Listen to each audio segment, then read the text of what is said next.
Hello and welcome everybody to the week 11 episode of Nerding Out with Nic Bodiford. My name is Nic Bodiford. Hope you all are doing very well. We had an exciting week that we are about to recap from week 10. A couple bummer injuries, but I don't think it was too bad on that front as a whole. A few exciting kind of breakout performances. There's some stuff that I'll redirect you guys elsewhere to go get a more in-depth view on something if that is what you're interested in. But we will be covering just all the results from week 10, and I'll give you my thoughts on what we should expect from each guy or team moving forward. Starting with the Thursday night football game, Atlanta Falcons 15, Carolina Panthers 25.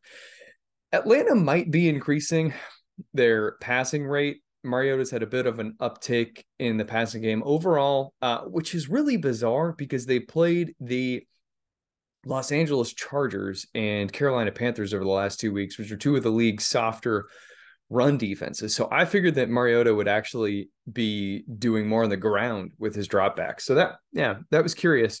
Kyle Pitts, his target earning ability is, I have in my notes here, surreal.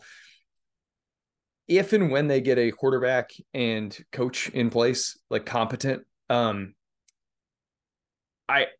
used to think this was unreasonable, but at this point, I kind of do think that Calvin Johnson, Kyle Pitts is probably not going to become Calvin Johnson, but his Kyle Pitts target earning ability is unfriggin' believable.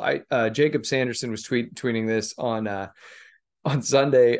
Pitts with 2 catches out of 8 targets, 7 were uncatchable. The comments in there are excellent, by the way. You guys should go read them. But the situation that Pitts is in is like he is as historically good as his situation is evidently historically bad. So I would still be buying Kyle Pitts. I recognize that nothing may change this season, but like this dude's talent potential, it is unreal. Like, and the reason that I went to the Calvin Johnson, I know I'm spending a lot of time at this game, but the reason that I went to the my head goes to Calvin Johnson. One, they're similar in athletic profile.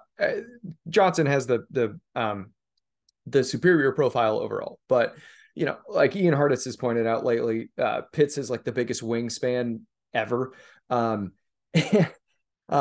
It's difficult to compare him to the other receiving tight ends in this game because he's physically built differently. Like he is really just this big, huge, lanky, but strong. I mean, he's like a strong Jimmy Graham. Anyway, Kyle Pitts is unbelievable. And if he hits, oh my God, it is going to be unreal. So I'm going to keep drafting him next year as a high pick. He is special. But okay, with all of that out of the way, Drake London, he scores a touchdown, 5 catches, 38 yards. He is also already a very talented target earner. He's proficient with his yardage.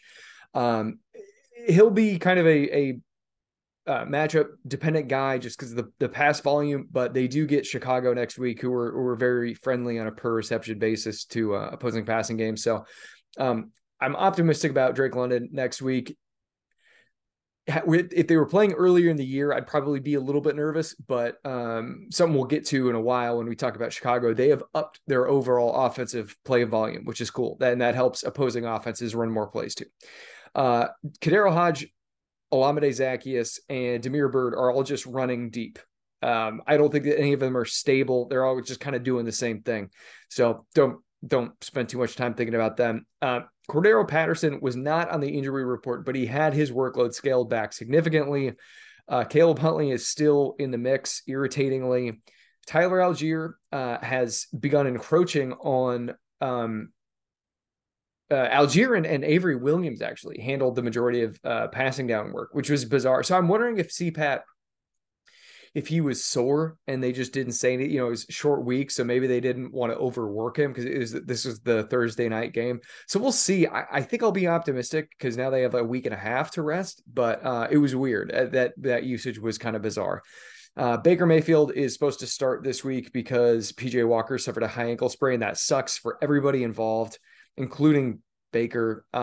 Terrace Marshall, I think he's real, and I think he's a buy in Dynasty. But even like DJ Moore is going to be really, really difficult to start this week if Baker Mayfield is at quarterback. And there are reports that the team also wants to see Sam Darnold. Raheem Blackshear, he was a guy that I talked about in the preseason a fair bit. He looks really good as a rusher, and he has continued to carry the ball well. I don't think he's a dynamic dual threat, but Raheem Blackshear is he's an NFL player. Lost my notes here. Yeah, Dante Foreman, and Foreman's not going to release the role on this lead rusher job. He is also playing on passing downs, even with Chuba Hubbard back in the fold. So Foreman, he's probably going to be a volume-based RB2, like just from here on out. And I believe, I have to double check this. I believe I think they've got a frustrating late buy. Yeah, Drake and I covered this on the Fantasy Football Hustle. They've got a frustrating late buy, but I think they've got a really soft matchup in the week that follows. So keep an eye on that. Seattle Seahawks 16, Tampa Bay Buccaneers 21. Pieces or things of note here. Seattle, I know they lost, but they're still throwing the ball on first and second down like crazy.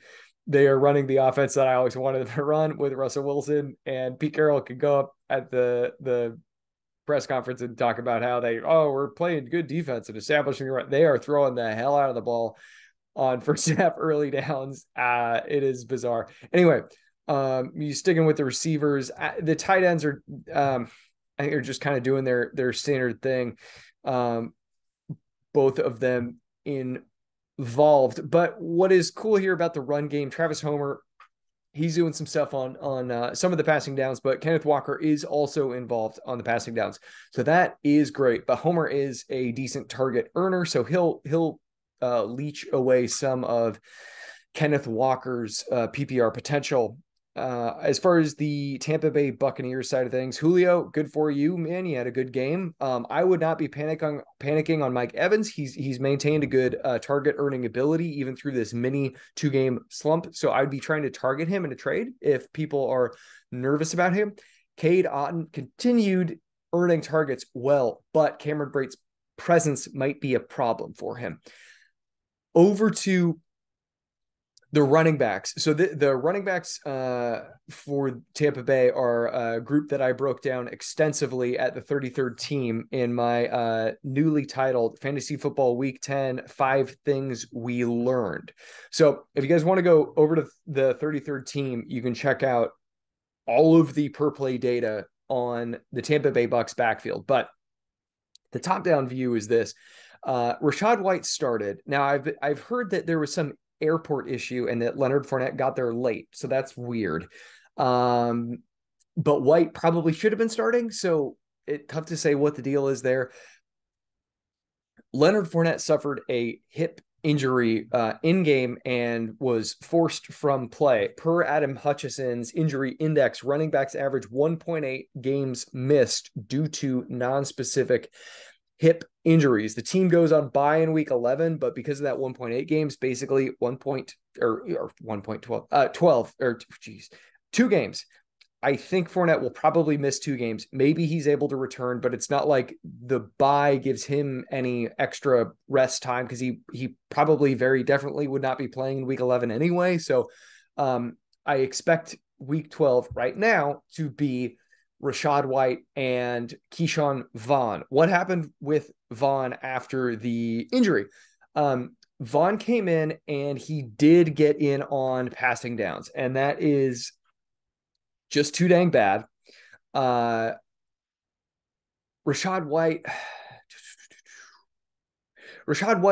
also was in on passing downs. White maintained an edge over Vaughn, but Vaughn did come in on passing downs, and he was able to earn targets kind of right off the bat. So I think, unfortunately, we maybe are looking at like a Joe Mixon type of workload. I don't mean that volume-wise. I mean that from a run-centric workload for White that also involves early down pass catching with some maybe more passing down work than Joe Mixon. Just rate wise, not volume wise. And then Vaughn he'll get in there on passing downs. White moving forward, I mean, he'll probably be a running back too in week 12, assuming Fournette is out. And the good thing with that is that he could then just like take the job. So, that would be really neat. Next up here, Minnesota Vikings 33, overtime victory over the Buffalo Bills, who scored either 30 or 31 points. But nevertheless, so what happened with the pass catchers here? Justin Jefferson went nuclear, as we know he can. Both KJ Osborne and TJ Hawkinson did a great job of earning targets. I do think that Osborne will be more volatile, but Thielen was basically reduced to a field stretching role, which is inherently volatile. So maybe it'll just be Jefferson doing his thing, Hawkinson as like a short area guy, Osborne in the intermediate, and then Thielen deep. I don't know. It's tough to say behind Hawkinson. I do think that the pecking order is still Jefferson, Hawkinson, and then toss it between Thielen and Osborne. But we'll monitor this as we go forward. Dalvin Cook, he's the passing down guy as well as the guy. Josh Allen, his turnovers have increased as of late, and that's probably due to the elbow issue. But he's over 80 rushing yards in back-to-back games. So elite quarterback one. Don't overthink that. Gabe Davis's target earning ability has stabilized after a strange start to the season. Start him on a weekly basis. Nyheim Hines, he's got a little bit of passing game action, but Devin Singletary is the guy here. And that doesn't mean that I don't want you to keep buying low on James Cook, though, because, hey, anything can happen. That dream is probably dead, but I will still be buying him. Detroit Lions 31 at Chicago Bears 30. Okay. So as far as the Lions go, I warned y'all that this would be the week that Amon-Ra St. Brown's buy low week would end, and it did, thunderously so. So he is back, locked in wide receiver one. Jamal Williams, you guys should go check out my mid-season awards piece that I did for Pro Football Focus. Williams got himself an award in there. You'll have to go read about it, but he has been a very good rusher, and he maintained a bit of a scoring position edge to DeAndre Swift, although both of them did score rushing touchdowns. Justin Jackson is now a factor on passing downs, and that really sucks. And Jamal Williams is also a factor on passing downs. So Swift really just needs to get healthy. But when he's on the field on passing plays, he is earning targets like at an elite level. So that is super dope. James Mitchell, right now, the best target earning tight end on the team. As for the Bears passing game, so this was another group that I broke down extensively over at the 33rd team. But what we are seeing, an increase in play action dropbacks, overall dropbacks, and just pure rushing work for Justin Fields. He is a friggin' monster.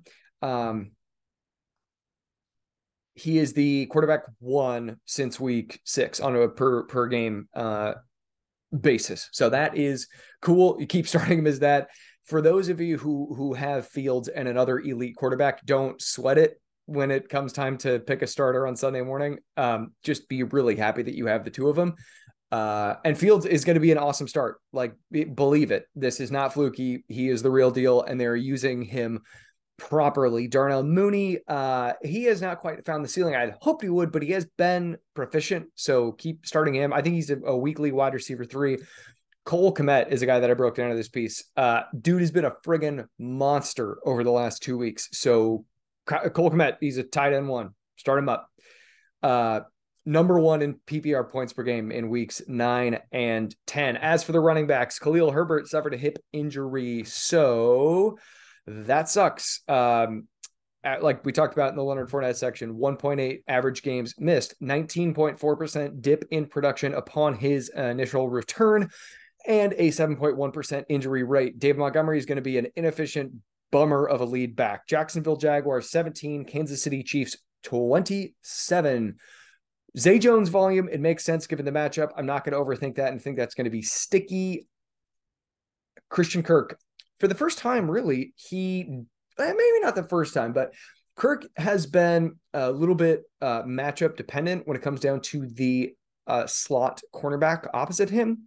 He faced L'Jarius Sneed this week, and I wonder if the way that he succeeded might have been downfield looks, because Sneed is a pretty good slot cornerback, and he's really good in the short area. So I was too low on Kirk this week. Good for him. He did a darn good job. Double checking the notes here on Evan Ingram. Yeah, lackluster performance. It's really too bad. I thought he could do a lot better than that. Travis Etienne is still a buy low because his passing game usage has not yet hit, and that is sick. As for Kansas City, Patrick Mahomes, top 2 quarterback every week. I think you can pretty safely rank him as the quarterback 1, which I was not doing early in the year. That was Josh Allen. But the passing game, actually, and the running game too, I also were part of my 5 things we've learned over at the 33rd team. But we can talk about some of it here. As for the pass catchers, so Mecole Hardman, he suffered an abdominal injury or abdomen injury at some point. We don't know when. It was a very strange early week thing, and Andy Reid just said he kind of suddenly was complaining about abdomen pain. That could be really concerning. Guys are wide receivers average over 5 games missed with that injury. Now, we don't have reason to believe that it's that serious, but multi-week absence probably incoming. Juju, really brutal. The guy was on friggin' fire. He got knocked out on their second drive. Brutal concussion. I expect him to miss this week, but he was cooking early in the game, and that is too bad because that was a matchup that we liked. I wrote that up at Pro Football Focus. But we also wrote up Patrick Mahomes and Travis Kelce as DFS plays, and those guys hit. So that was really exciting. There's not a lot to say on Travis Kelce because he's the overall tight end 1, and it's not close. He's leading the rest of the tight end field by over 5 PPR points per game. But the guy that you guys all want to hear me talk about, who I talked about nonstop this offseason, Kadarius Toney. What did Kadarius Toney do? I'm going to leave the per route data in this article, so you're going to have to go look for that. But I can assure you it is friggin' elite. We love the looking at things, especially, pass catchers on a per route basis, because it gives us the single biggest sample size that we can look at. Toney, in terms of both earning targets and like yards per route run, elite.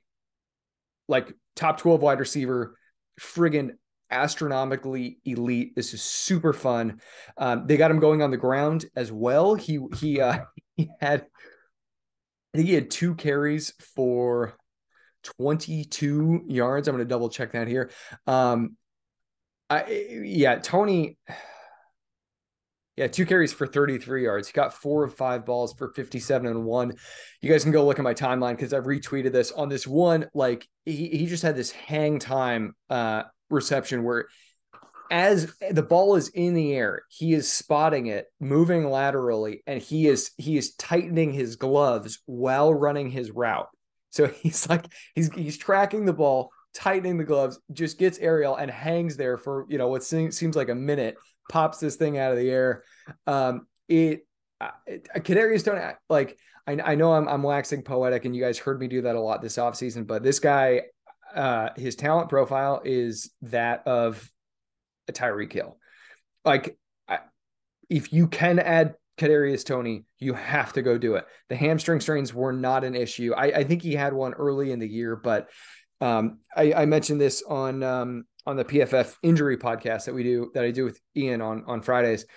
High stakes player, Crack Rock.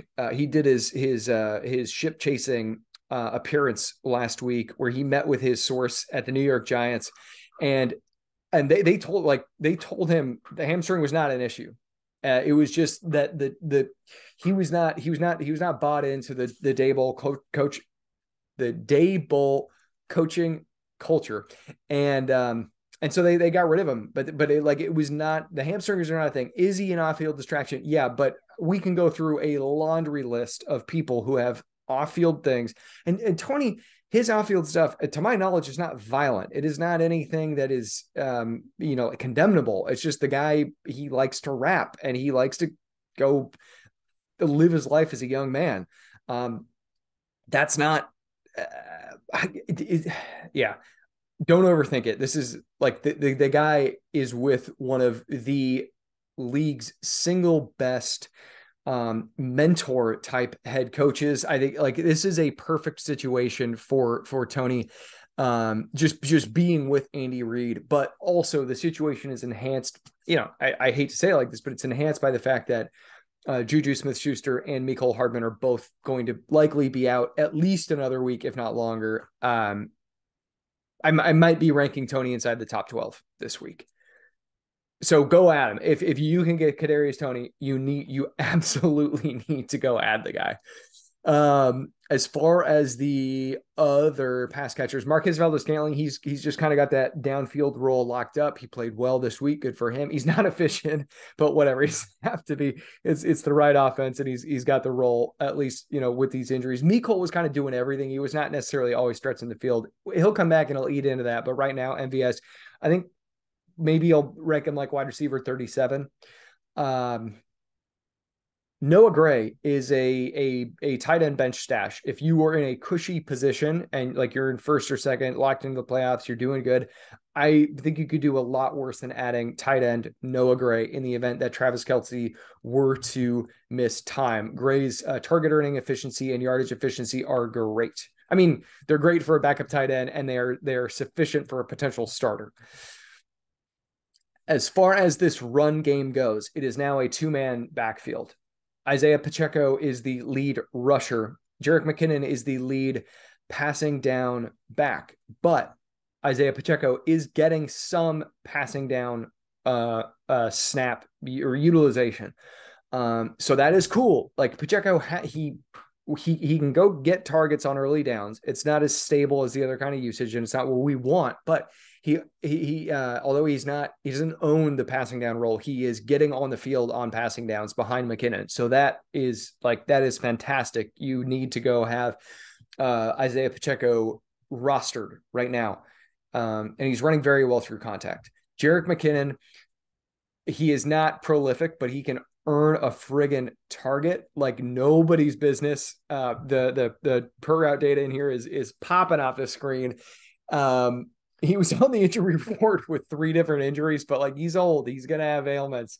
McKinnon needs to be rostered in full PPR formats, and he got a little no, not scoring position this week. Ignore that. Anyway, Clyde Edwards-Helaire, he did get on the field very briefly in scoring position, but that's it. It looks like Clyde Edwards-Helaire is out of the photograph right now. Cleveland Browns 17 at Miami Dolphins 39. This was really aggravating. Amari Cooper, guys, he has trouble playing on the road. That is what it is. Harrison Bryant, though, makes an ass out of me. Duds last week, scores a touchdown this week. It's tough to say who he actually is, but I'm pessimistic on David Njoku's potential return. Let's see what happens with Deshaun Watson in the fold in a couple weeks here. Harrison Bryant, you can cut him if you need to, but he's an intriguing rest of season, stash. Donovan Peoples-Jones, I think he's got a lot of positive touchdown regression coming. Go ahead and add him. Kareem Hunt, just lock him onto your bench for now. As for the Dolphins, you're starting the wide receivers. Mike Gesicki is a matchup-based tight end play. Jeff Wilson Jr., so we called it, entering his first week there, and he just reiterated it here. He's a great rusher, and he has he is ahead of Mostert in passing down work, but Mostert is getting passing down work, notable passing down work. As for the Houston Texans, only things that I want to talk about here are Rick's Burkhead. He got a little bit of passing down juice back. That's too bad, but Dameon Pierce, he's just going to keep doing his thing. You're always going to start him. Nico Collins, though, is breaking out. and he's doing so very quietly, but he's earning targets at an excellent rate. And that was even with Brandon Cooks back in the fold. So Nico, I was high on him in the offseason, and he's really not been great early this year, but I think that he might be developing into an NFL X receiver. Will he be dominant or dynamic? Maybe not, but can he be a weekly start, in the right build? Yeah, I think he can. New York Giants, this was a super, super fun shot to call. Had Daniel Jones and Darius Slayton in some PFF pieces this week as DFS plays, and I started Darius Slayton all over the damn place because he is Daniel Jones' primary target in play action. They are very good in play action. It's a really, really goofy setup, and I'm getting into stuff that I can't talk about now, but the way that they play, like they don't pass the ball downfield a ton in play action, but they light it up in PA. And Darius Slayton is a monster in play action, and the Houston Texans are very bad so in play action and overall. But it was and there were some other components to why Daniel Jones was a good play too. But it was just, I think we had him. I think I had him ranked as like the quarterback 7 this week, which that was awesome. And Darius Slayton was a wide receiver 2. It's just maybe Adams wide receiver. No, I think I put him in the wide receiver 2. And that was another one from the crack rock discussion. I don't know that Wan'Dale is going to be a big time player like I thought he was going to be over the last month or two. It's going to be, I think Slayton's. Well, we're going to continue to analyze it. So tune into my other pieces because as the situation changes every week, you guys know me. I play the matchups, and so I'll do my best to tell you which Giants receiver to trust on a given week. I like what I see out of Darius Slayton. We'll see about Wan'Dale. He did get involved in the run game. That's cool. But Crack Rock, one of the things he was talking about was the team is going to try to get Kenny Golladay involved. I don't love that, but we have to monitor that situation. Tanner, what's his name? Tanner, the tight end. He is the preferred New York Giants tight end with Dan Bellinger on the shelf. And Saquon Barkley is an absolute beast. New Orleans Saints 10, Pittsburgh Steelers 20. This was very strange. It was a tough matchup for the in the trenches for the New Orleans Saints, but I don't understand at all Alvin Kamara and Taysom Hill's usage. Jarvis Landry did return, and he was able to earn targets, but he's not very efficient, and he's old. So I don't know what the heck was going on here, but both Alvin Kamara needed a lot more work, both on the ground and through the air. And Taysom Hill, same thing. Mark Ingram is injured right now. Hill needs to be the number 2 rusher on this team. So super disappointing usage. TJ Watt, he was back for this game, but I'm still really unimpressed with what Dennis Allen did.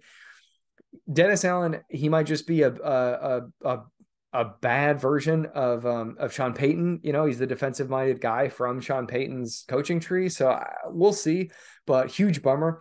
Now, Chris Olave has continued to earn targets. So I'm just going to keep starting him. Buy low on him if you can, because he is a monster. He's an excellent wide receiver.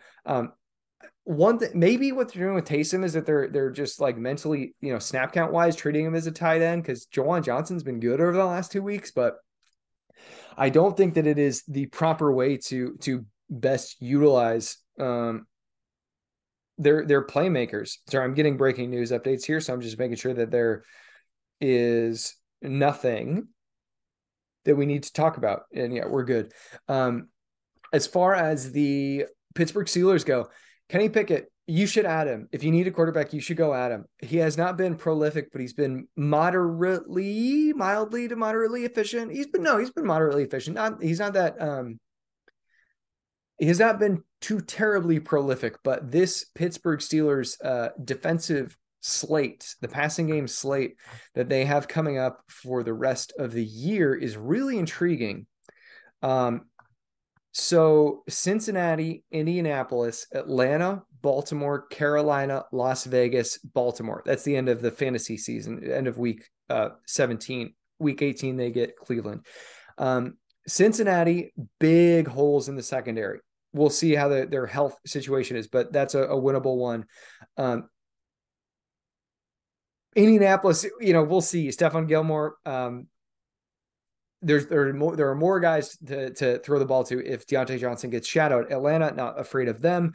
They did get Rashad Fenton, I know, but Baltimore, they're not good. Carolina, not good. Vegas, not good. Baltimore again. So I think that Kenny Pickett can close the season really efficiently as a passer, and he's been getting going as a rusher too. So I would go add Kenny Pickett right now while you still can.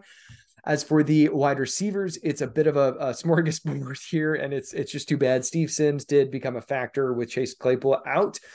Pat Fryermuth, he's a good tight end. Jalen Warren is the backfield. They're splitting passing down reps between Warren and Najee Harris. Najee Harris is not good. I don't think that Jalen Warren is either, though, but I think that they will continue to get him more and more involved. Denver Broncos 10 at Tennessee Titans 17. Not a lot to say here other than Jerry Jeudy did not have a worst case scenario ankle injury. He'll be out for a little bit, but it was not as bad as it could have been. Cortland Sutton, target hog, but not very productive. And so that just kind of is what it is. Greg Dulcich, goose egg. They got Jalen Virgil going. Virgil is kind of whatever. I think I like Montreal Washington more in terms of the really deep guys, but we're talking dynasty there, not redraft. Melvin Gordon is the passing down running back. And Chase Edmonds was like not. Anyway, Melvin Gordon's the passing down running back. As far as the Titans go, it was a very promising return for Treylon Burks from a per route perspective. He didn't get it done in the box score, and that is a huge dang bummer. But I think that what he showed initially was good. And I know Woods and Nick Westbrook-Akine, he did his thing. Woods didn't, I don't think, because Woods never does his thing because he's a 32-year-old or whatever coming off an ACL tear. I know. So Akine, I think he got loose on a broken coverage thing. Anyway, yeah, I'm in on Burks. You guys should be going and trying to pick up Treylon Burks. He's only he's only rostered in 20% of Yahoo leagues. You need to go at him. Chigozie Okonkwo is a super fun player. I think he's probably better in Dynasty. He got one pass. He took him 41 yards, and they're out there giving Austin Hooper 7 targets. Okonkwo maybe a bench tight end stash. Dontrell Hilliard has totally nerfed Derrick Henry's passing down role. It's possible that Henry will continue to earn targets early, but like Hilliard is gobbling up those passing down snaps. Indianapolis Colts 25 at Las Vegas Raiders 20. Matt Ryan got the surprise start. Woohoo! Good job, Jeff Saturday. You surprised us all. Paris Campbell has a real connection with him, and he is a PPR wide receiver 4, maybe even a wide receiver 3, depending on the matchup. Michael Pittman is a little bit back from the Sam Ehlinger dead, and his average depth of target increased. It went up to 8.0. That's really cool because he was at like a 5. It was like under 6, which was just crazy for an X receiver. So maybe Jeff Saturday is actually a good thing for Michael Pittman Jr. We'll see. We moved Kylan Granson, tight end Kylan Granson up when there were injuries suffered by Mo Alley Cox and the other one. So, and I think he got 4 passes for decent yardage. That would have been good in a full PPR format and or tight end premium. Yeah, 4 of 4 for 57. So that is cool. And if the other 2 guys are Jelani Woods, if they're both going to just not do anything, like if they're both out moving forward, then you can go ahead and funny. Mo Alley Cox was active. He just didn't do anything. He didn't practice. Yeah, he might have just been a decoy or an emergency situation because he didn't practice early in the week, and I think he went limited on Friday. Yeah, he was limited on Friday with an ankle injury. So if it's that again, then you can start Kylan Granson if you are really desperate for a tight end. They're playing Philly though, so temper expectations. But yeah. Anyway. Jonathan Taylor, Taylor did do what we thought he was going to do, which is just get a ton of volume and do decently with it, even playing through the ankle injury. Las Vegas Raiders, we got another one on the, you guys really need to be reading the PFF pieces because Devontae Adams, I was not afraid of him, even with the incoming Stephon Gilmore shadow treatment. So super cool stuff there. I'm disappointed in myself that I wasn't more bullish on Foster Moreau in my live stream on Sunday. I yeah, I was not terribly high on him. I thought that he was a reasonable streaming tight end, and I didn't speak on that as I should have. And so that's my bad, because he did a good job on Sunday, and we can note that moving forward with Darren Waller out now on injured reserve. Josh Jacobs is sell high. He's giving you Josh Jacobs is offering you a sell high opportunity. Amir Abdullah is still. I wrote about this last week in the 5 things we learned piece at the 33rd team. Amir Abdullah is establishing himself as a passing down featured player. Josh Jacobs still did get some passing down work, but his target total, I think, is inflated. It's more the Joe Mixon thing. And hey, maybe he can continue to return value, but I think in the way that Joe Mixon can. But I think that if you're able to sell this guy as an Austin Eckler or Christian McCaffrey type of workload, like, you should do it, because he's not getting that important total passing down snap share now. But again, if you can't get Joe Mixon value for him, then maybe you shouldn't. But they've got some difficult run defense matchups coming up. Now, that said, this was supposed to be a tough one, but then Shaq Leonard was not able to play. Wishy-washy here. This is the situation you get into with these featured rushers who have a partial role in passing downs. Use your discretion. Don't sell low on him. I would sell high if you can, but if you can't sell high, then don't. Amir Abdullah is a PPR league relevant. Dallas Cowboys at Green Bay Packers. CeeDee Lamb, he's been a target hog, and I know he hasn't always blown up in the way that he should have, but it's been the per route stuff has never been in question for CeeDee Lamb. He's been an elite target earner, and he's been very efficient with his reception. So that is cool. The Dalton Schultz Dak Prescott connection is alive and well. Tony Pollard dominated passing down snaps with Ezekiel Elliott out of the picture. He was also the dominant rusher. Malik Davis, we touched on him last week, I believe. I unearthed him in August while looking at Dameon Pierce's college production. Malik Davis was able to keep a passing down role while playing alongside Dameon Pierce in his second to last season. Malik Davis' second to last season and final season. He was able to keep a passing down role playing alongside Dameon Pierce, but he was also able to earn targets playing alongside Kadarius Toney and Kyle Pitts in his, I think it was a redshirt junior year. Ironically, Davis didn't actually earn any targets in this one. He just ran really efficiently as a rusher. I don't know what the Cowboys are doing, why they're trying to do this game time decision thing with Ezekiel Elliott. Zeke suffered a grade 2 MCL sprain. Those typically result in 3.3 average games missed at the running back position per Adam Hutchinson's injury index. Then they average a 17.5 dip in production over the course of their first 3 games back from injury. So, it seems like they're really trying to square peg the round hole with Zeke.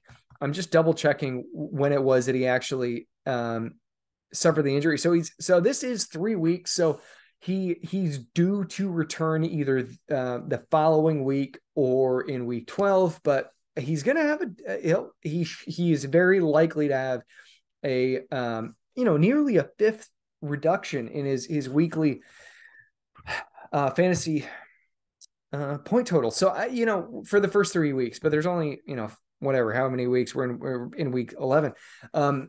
If you can sell high on Zeke's return, I would do it. They come back against the Vikings, Giants, Indianapolis Colts. Then they get Houston Texans, Jacksonville, Philadelphia, Tennessee. It's kind of hard, easy, hard again. If you can sell high on Zeke, I would do it. But if you can't, I get it. If you got a 0 RB team and he's your RB2, that wouldn't be what it is. But I could see keeping Zeke, but I don't think he's going to triumphantly return here. Going back to the Green Bay Packers, I wrote up Christian Watson's breakout. So he broke out officially here.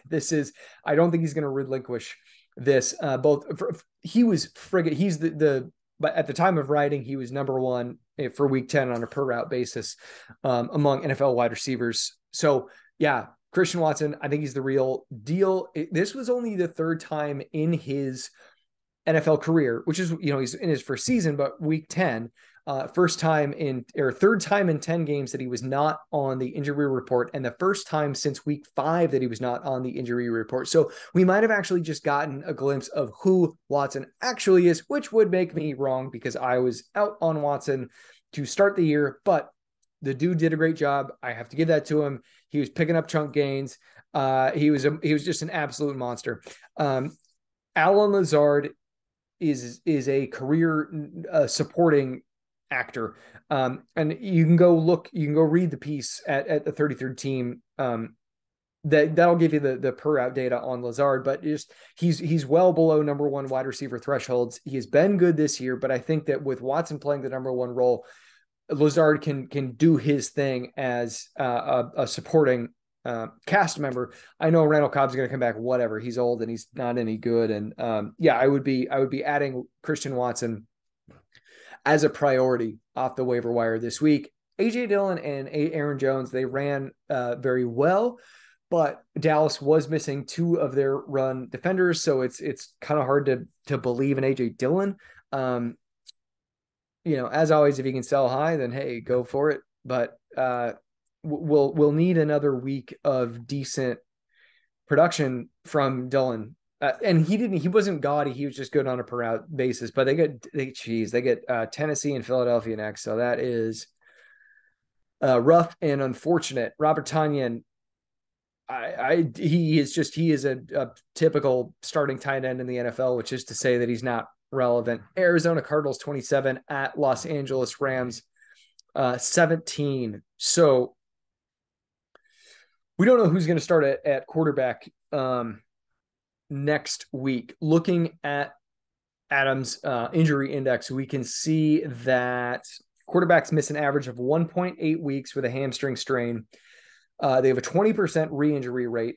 If they only miss one game, they return with a minus 39.1% dip in fantasy production in their first game back.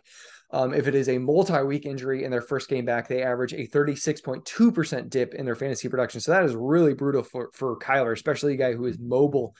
Over the course of their first 3 games back from the injury, though, they only suffer a minus 5.2% return or dip in fantasy production. So I think that Kyler, you might want to bench him if he's back next week, because he's potentially only going to be producing in a 60% capacity. But we'll find out. Like if he's practicing in full on Wednesday, then I wouldn't worry about it. But if it's a DNP LP, then you might want to look elsewhere.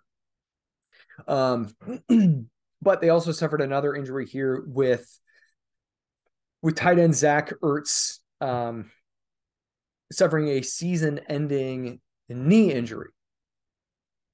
Now, the rest of the pass-catching core, what does that mean for them? Well, Rondale Moore has been on an absolute tear. He's got 23 targets over the last 2 weeks.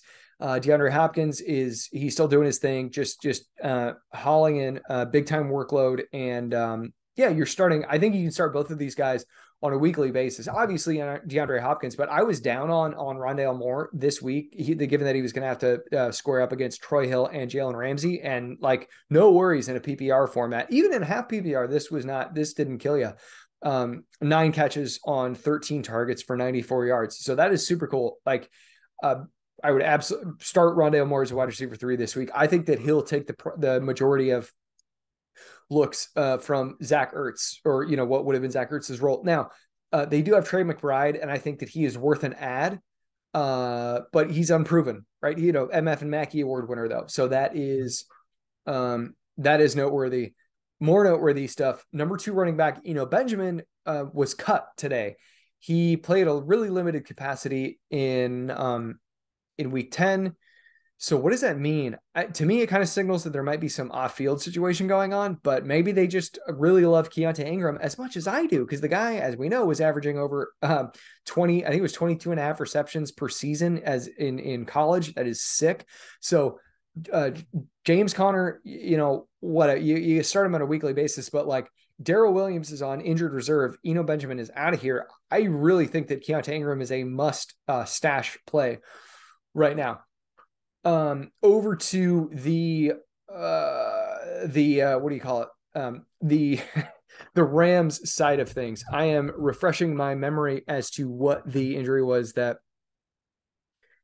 Matthew Stafford suffered. Oh, it was concussion. So I don't know why, and I'm kicking myself here. I think he was way more in doubt to play than we were led to believe last week. I expect him to return this week though, but unfortunately Cooper Kupp is going to be out. Maybe suffered a high ankle sprain. If Cooper Kupp did suffer a high ankle sprain, then the average time missed per Adam, 5.2 games, 16.5% dip in return in fantasy production in his initial return, and 11.4 and then they're good in weeks 2 and 3. They actually see like an increase because I think they've had so much time to recover and they start slow in that first game back, but they do have a 15% re-injury rate. Now, did he suffer a ankle sprain? Well, dude, we just don't know. JM Thrive at JM Thrive PT, Jeff Mueller on Twitter. Here's what he had to say a couple hours ago. Cooper Kupp got very lucky. Watch at the end, his right foot kicks out off of the turf. If it stuck, probably would have been a fracture. There's more testing to be done here, but Dr. Mueller is saying that it's possible Kupp is able to return in week 14 or week 15. There's added risk. There are more tests to be done, so we don't know for sure, but he does include a GIF in this tweet. So go check him out at JM Thrive PT to get the full breakdown there. As always, continue to monitor Adams stuff too. It's possible that Kupp's only out a couple of weeks. But it probably hurts you for a playoff push. Who is going to replace him? I think it's going to be Ben Skowronek. In terms of their pre-snap alignment and their average depth of target, it's pretty similar. So I think it'll probably be Ben Skowronek. Who is going to be the third receiver? So they'll have Van Jefferson and they'll have Allen Robinson. And that's probably it. That's probably what we're going to have. We're probably going to have that trio. There is a part of me that wonders if Lance McCutcheon could gain a larger role. I don't know. That's a tough one. I think that McCutcheon is definitely worth a dynasty hold redraft. He's probably not relevant.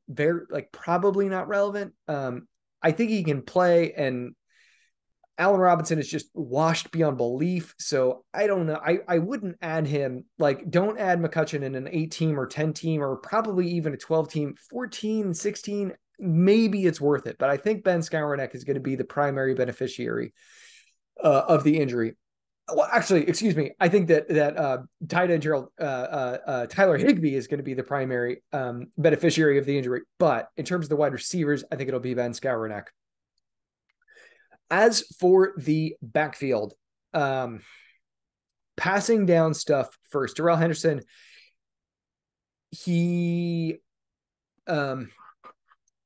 Henderson was the lead passing down guy, but Kyren Williams immediately had a passing down role, and he was a target monster. And again, per route basis stuff. It's just I'm not going into it because I can't. But on a per route basis, I really liked what I saw from Kyren Williams, and would absolutely be adding him and probably starting him in week 11. I'm just double checking here. So they are going to face the New Orleans Saints. Moderate front seven, good coverage linebackers, although coverage linebackers are, we've talked about that before. Darrell Henderson, though, so he got the touchdown, not efficient on the ground, 6 for 21 and a touchdown, where Cam Akers was 6 for 22. Kyren Williams took his lone carry for 9 yards. If I'm going to invest in one running back in the Rams backfield, it is Kyren Williams. It might take a minute for Kyren Williams to really kick off, but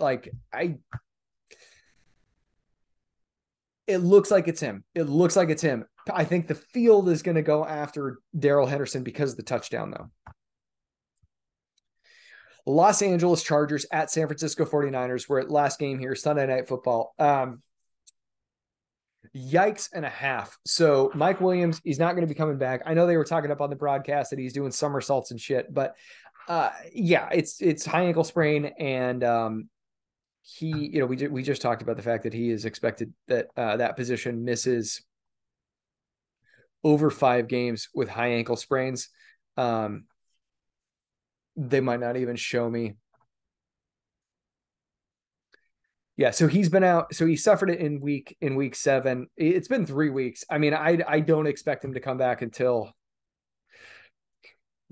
really until like week 13, and even then, um, 16%. I think you'd probably still start him there. But anyway, it's not relevant right now. Mike Williams, I don't expect him back next week. I don't expect Keenan Allen to return either because he didn't practice at all with the hamstring strain. What happened in the wide receiver core? This is we have a buy low opportunity here. Josh Palmer is still earning targets like an MFer, but he did not produce in the box score. DeAndre Carter, very efficient, 4 of 4 for 64. Good for him. He's a speedster. We know the guy is good for big plays, but in terms of like stability with what we're looking for on a per route, per week, per month, what have you, basis, Palmer is still that guy. So I would be prioritizing adding Josh Palmer if possible, because he is earning targets, and that is cool. We like guys who earn targets. DeAndre Carter,